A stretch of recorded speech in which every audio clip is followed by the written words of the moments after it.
Non c'è pace nel centrodestra di Bassano, se c'è ancora un centrodestra. Poche ore fa i rappresentanti dei tre partiti della coalizione di governo si sono incontrati per la prima volta dopo la conferenza stampa di sabato che ha sancito la nascita del nuovo centro politico formato da Lega, Forza Italia e Democrazia Cristiana.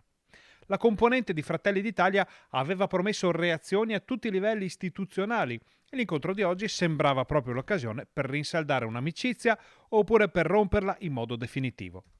Invece il grigio sembra essere il colore preferito in quel contesto, perché è arrivata l'ennesima fumata grigia, tendente al nero. Bocche cucite sull'incontro, ovviamente, ma qualcosa trapela.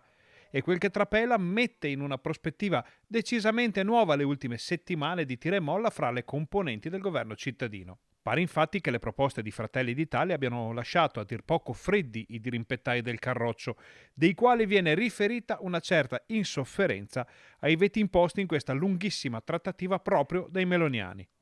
Forza Italia mantiene la rotta impostata con la proposta di Mariano Scotton, mentre sul candidato leghista c'è il più assoluto riservo. Insomma, nonostante il terremoto causato dalla nascita del nuovo centro, le posizioni rimangono più rigide di prima e a questo punto sono in molti a ritenere poco probabile un ingresso del partito di Giorgia Meloni in questa nuova formazione moderata. Visto da destra, quindi, l'incontro dei provinciali dei partiti sarebbe l'ennesimo niente di fatto. Visto dal centro, invece, potrebbe rappresentare il consolidamento di un progetto che sta ancora prendendo forma. Visto dal centro-sinistra, infine, è l'ennesima occasione di rinsaldare le file contro un nemico che si prepara alla battaglia. E voi come la vedete?